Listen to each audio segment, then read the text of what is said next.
Saudara-saudari yang dikasihi dan mengasihi Kristus, dalam bacaan pertama kita diajak untuk menyadari akan kasih Allah yang begitu besar tak terbatas, dan kebesaran kasih itu ditunjukkan lewat persembahan hidup Yesus yang memberi tubuh dan darahnya, seperti diungkap dalam bacaan kedua, di mana kita mengenangkan dan menghadirkan Yesus ketika kita mengikuti Ekaristi. Sedangkan bacaan Injil menceritakan tentang peristiwa penggandaan roti dan ikan. Pernah ada Romo masih baru, itu berkhotbah dengan penuh semangat, dan Tuhan Yesus memberikan 5 orang itu 5.000 roti dan 2.000 ikan. Lalu kemudian dari umatnya itu ada yang setelah bisa memberanikan diri, dan Bu Sri itu menyatakan, Romo, kalau kayak gitu itu bukan mukjizat. Saya itu juga bisa kayak gitu, bukan mukjizat itu. Akhirnya Romonya menyadari, ada yang salah nggak kira-kira itu? Romo baru itu ada yang salah ya? Menyadari kesalahannya. Lalu minggu depannya ya berusaha jadi wis kadung isin bacaannya beda, tapi ya sedikit koreksi, dia mengatakan yang benar. Dan akhirnya Yesus itu memberi makanan kepada 5.000 orang dengan 5 roti dan 2 ikan. Saya benar kalau ya. Lalu kemudian pulang setelah bisa ketemu dengan siapa tadi? Sri. Gimana? Kamu bisa nggak menggandakan memberi makan seperti itu yang saya pegangkan? Wah, kalau gitu saya masih bisa, Romo. Loh, kok bisa? Ya dari minggu kemarin kan masih turah-turah. Bener gak? Bener ya? Untuk 5 orang 5.000 roti dan 2.000 ikan. Ayo iseng turah. Saudara-saudara yang terkasih, maksud dari penggandaan dari 5 roti dan 2 ikan untuk 5.000 orang adalah sebuah pesan untuk berbagi kepada orang. Itu tadi sedang intermezzo ya. Romo baru itu biasa grogi dalam khotbah. Yang lama aja kadang grogi kayak saya ini. Nah, saudara-saudari yang terkasih, perlu diingat, tujuan kita itu dibaptis bukan hanya untuk berdoa saja, tetapi supaya orang makin beriman dan dipersatukan dengan Yesus, juga dipersatukan dengan umat yang lain, dan itu bisa terjadi dalam Ekaristi. Dalam Ekaristi, ketika kita menerima tubuh Kristus, kita menyantapnya, maka kita pun ini mengandung makna yang pertama adalah kita dipersatukan dengan Yesus Kristus. Artinya apa? Kita mau sepikir, sekata, seperasaan, seperjuangan, sehati, sehidup, semati dengan Yesus Kristus. Masih ada makna yang kedua. Kita juga dipersatukan dengan semua anggota gereja dalam satu ikatan kasih persaudaraan yang kokoh. Oleh karena dengan semangat persaudaraan, dengan semangat kasih, kita juga diutus untuk memberikan diri kepada umat di sekitar kita. Berikan diri berarti bernuansa untuk mau siap untuk berbagi. Bukan hanya berbagi antar benda, tetapi berbagi dari diri kita, mungkin tenaga, pikiran, dan lain sebagainya. Bahkan waktu. Itulah kaitannya dengan penggandaan 5 roti dan 2 ikan. Dan hari ini kita merayakan hari raya tubuh dan darah Kristus. Kita melihat semangat kita dalam berekaristi. Dan besok pagi ada 52 anak kalau nggak salah. Salahnya? Benar loh. Yang akan menerima komuni pertama. Setiap kali ada penerimaan komuni pertama, kadang juga ada berbagai macam kasus yang muncul. Kita juga melihat apakah sungguh orang tua itu memperhatikan juga menuntun anak agar sungguh bisa menjalani kehidupan secara Katolik yang utuh. Kadang kita orang tua itu hanya nyuruh-nyuruh tok, mending saya disuruh. Kadang tidak menyuruh atau kadang tidak bisa memberikan teladan kepada anak bagaimana rajin berekaristi. Bagaimana kita pun juga anak itu apalagi melihat teladan orang tua, kita pun juga tidak bisa memberikan teladan yang baik. Kita akui seperti itu. Bahkan setelah baptis ya sudah masih ada komuni pertama, masih ada krisma, itu tidak terperhatikan. Tahu-tahu lah kok wis gede, tahu-tahu wis gede belum nompo komuni, wis gede belum nompo krisma. Kita bisa berkaca dari kehidupan kita. Sudahkah kita memperhatikan perkembangan iman anak? Ketika anak itu sudah mulai rajin di gereja, bahkan mandiri ke gereja, kita pun juga harus memperhatikan. Sekali lagi, orang tua adalah pendidik utama dan pertama bagi anak. Maka kalau anak sudah pamit ke gereja, bukan berarti itu anaknya romo. Tetap anaknya panjenengan sedoyo. Tetap harus ada pengawasan. Kalau sudah ke gereja akan merasa aman, belum tentu. Nek didik anak ketika di rumah itu tidak benar-benar. Kalau anak sudah panik, bapak, ibu, mami, papi, papa, mama, aku mau ke gereja. Oh, kalau ke gereja silakan. Sudah pulang malam nggak apa-apa.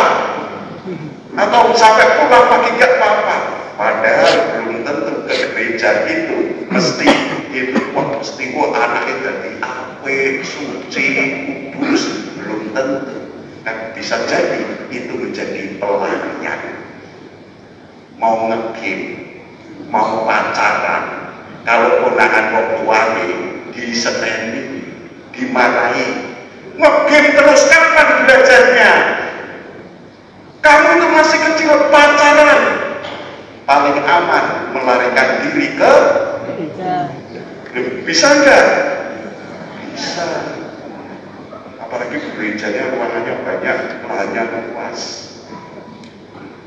Itu untuk anak. Juga mungkin bisa disalahgunakan dengan macam-macam hal yang negatif.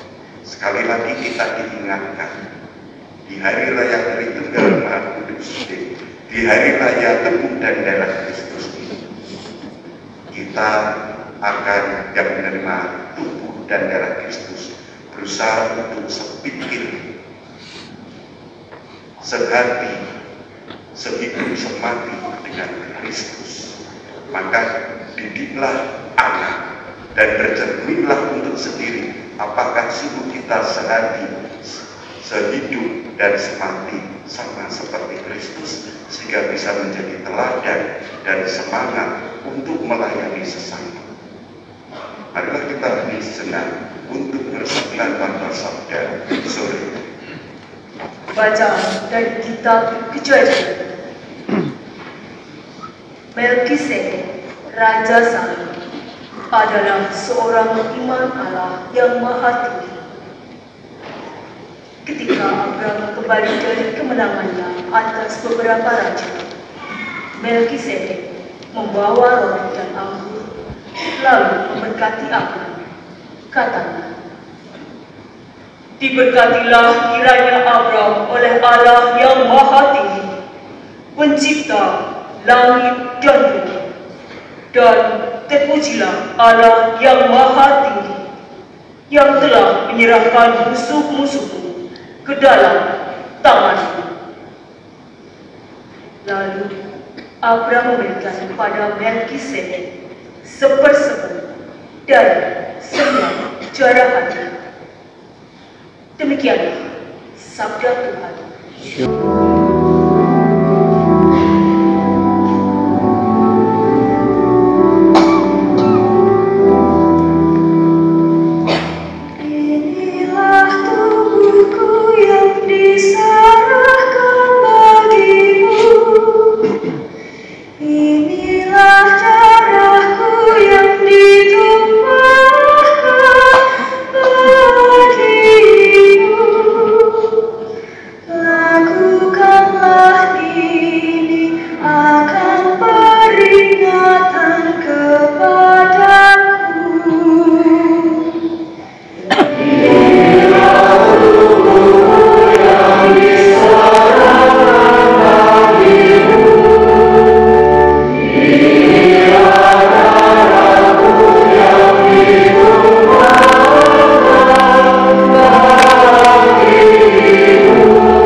Saudara-saudara terkasih, apa yang telah teruskan kepadamu ini telah aku terima dari Tuhan, yaitu bahwa Tuhan Yesus pada malam ia diserahkan mengambil roti, dan sesudah mengucap syukur atasnya, ia membagi-bagi roti itu seraya berkata, "Inilah tubuhku yang diserahkan bagimu.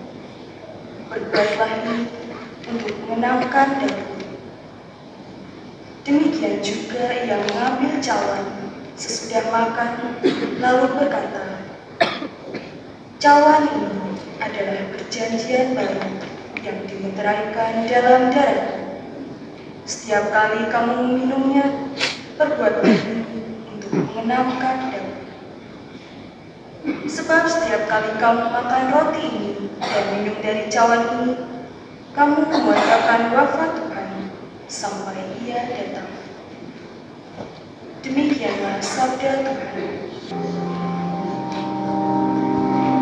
Sion puji penyelamat, Sang Pemimpin dan Gembala, dalam kidung pujian. Pujilah sekuat hati, karena Dia melampaui puji yang kau lambungkan. Hari ini yang tersaji,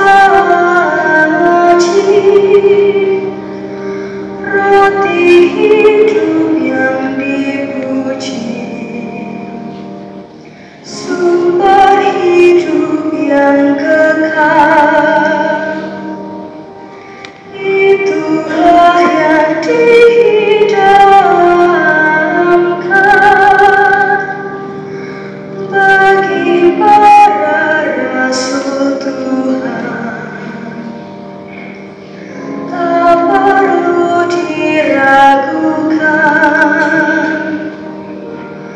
Lihat roti malaikat jadi pegang pesiaran. Sungguh itu roti putra, anjing jangan diberi. Inilah yang dilambangkan waktu Ishak dikurbankan.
tentang kerajaan Allah, dan ia menyembuhkan orang-orang yang memerlukan penyembuhan.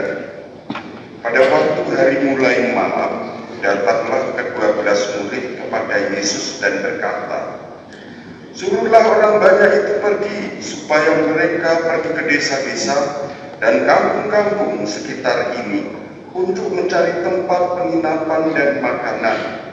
Karena di sini kita berada di tempat yang terpencil."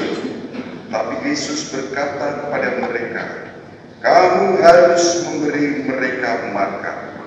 Mereka menjawab, "Yang ada pada kami tidak lebih dari 5 roti dan 2 ikan, kecuali kalau kami pergi membeli makanan untuk semua orang banyak ini. Sebab di situ ada kira-kira 5.000 orang laki-laki." Lalu Yesus berkata kepada murid-muridnya, "Suruhlah mereka duduk berkelompok-kelompok, kira-kira 50 orang setiap kelompok." Murid-murid melakukannya dan menyuruh semua orang banyak itu duduk. Yesus mengambil 5 roti dan 2 ikan itu, lalu menengadah ke langit dan memberkati, kemudian memecah-pecahkan roti itu dan memberikannya kepada para muridnya, supaya dibagi-bagikan kepada orang banyak. Mereka semuanya makan sampai kenyang, lalu dikumpulkan potongan-potongan roti yang lebih sebanyak 12 bakul. Demikianlah sabda Tuhan.